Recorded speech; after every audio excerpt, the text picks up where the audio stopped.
Welcome back to the show. Well, when we think of inventors, we might think of someone tinkering away in a garage and just maybe coming up with something out of this world, like the gizmo from the movie Back to the Future. What's this? What's this?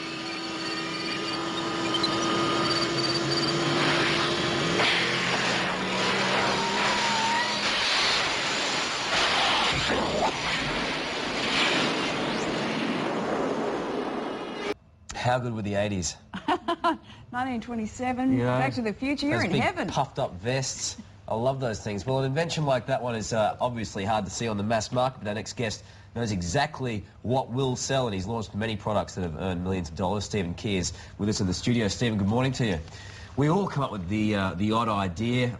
Cameron and I come up with many. We're ideas Often people. late at night. But how do you transfer them into making money? Well, first of all, it's a game that you just have to play. There's no crystal ball. What's going to be a good idea, a bad idea? You just have to get out there and show some people and say, look, is it a good idea? The market will tell you. Most kids go through a phase of wanting to be inventors. How do you go through the process of coming up with an idea and then getting it made to see whether or not it actually works? Well, I do it the easy way. What I try to do is I come up with an idea, I test it out, I build a prototype with existing parts to see if it works.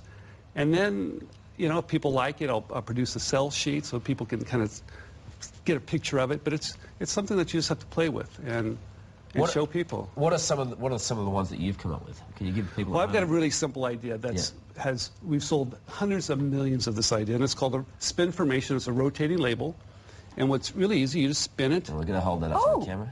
Oh, look at that! Now, can you just turn that one round, Stephen? There we go. It adds 75% more space to a container.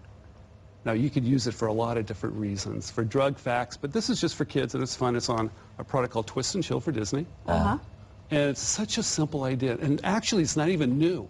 It's been around for 40 years, but every time they sell one, I get paid. Right. And how many have they sold? Over 500 million labels. Yeah. It's a nice piece. It's a particularly nice looking suit you're wearing. I now know why. And what's the Jordan wall ball? You invented that one as well. Well, this was actually a very simple idea. I believe you don't have to have a complicated idea. In fact, if it's really simple, it's even better. And you don't have to be an inventor, but find a need, an opportunity. Now, the Michael Jordan wall ball, all backboards are square, and all I did was put Michael on the backboard, and sure enough, he was so famous, as you know. He's a legend, and it sold for 10 years with no protection whatsoever. So you didn't have to, you had to go to him for the rights to use it? No, actually, there's a company that had the license for Michael Jordan. It was Ohio Art. And they had a little box. It was a small little picture of Michael. You could barely see it. And all I did was blow it up nice and big, and it sold for 10 years. So you take an existing idea, something that's already on the market, and make it your own. There's nothing wrong with it. I do it the easy way. In fact, you don't have to reinvent the wheel. Find something and just polish it up a little bit. Change it just a little bit. Add value. And Australians are particularly good at inventing. You've got some Australian inventions here. The good old wine cask. That's an Aussie invention. Very nice. How many of those have been sold? You would be amazed. That's a huge, especially in the U.S. Yes. Because it doubles as a pillow as well. It's nice. The zinc and the AeroGuard, and so when you're talking about basic things like the post-it notes. But look at the notepad. Yeah. Oh, can you imagine? Before it was just, you know, they were separately and they were just laying around. But now, but this is a huge idea. I can imagine collecting royalties on this. This would be crazy. Really, the essence of great invention seems to be if you can simplify people's lives. If there's things that they're doing that, you know, have irritations, take away the irritations and everybody wants one. It's all benefits. You're always selling benefits. It's not patents. It's not prototypes. It's benefits. So make it really simple and show it to people. If it satisfies a need, or, you know, it's great. The hard thing, though, I guess, for people out there, and there'll be lots of people watching this morning from their houses all around this country and country towns as well who come up with the ideas, but how do they then take it from there and make it happen? Okay. You know, what people usually do, they're scared that someone's going to steal an idea. So, first of all, don't run out and spend thousands of dollars on a patent. What you want to do is just take a deep breath, relax for just a minute, do some homework, see if it's a new idea first. And you can do that on the internet. Take a look around. It's really easy to do.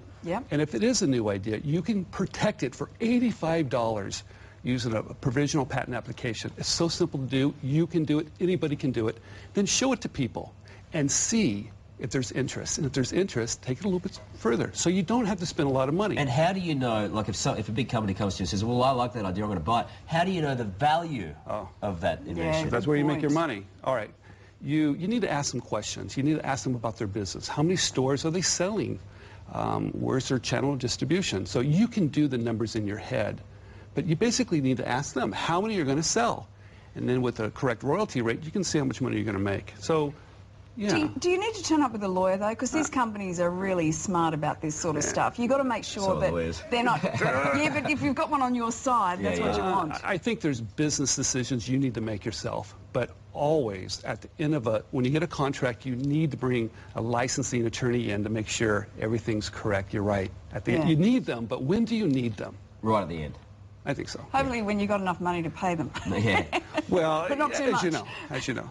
Good stuff. All right, interesting to talk to you, Stephen. Well, I'm really happy to be here. I'm going to be here for over 3 days. I'm talking about how to bring ideas to market through licensing. Yeah. I'm speaking at Booming in the Bust. I'll be in 3 cities. So if anybody out there has an idea, wants to learn about licensing, please. I'll be in Sydney, Melbourne, Brisbane. We'll work your details on our website. Thank you very much. Make sure everybody knows. Thanks a lot. All right, thank you very much.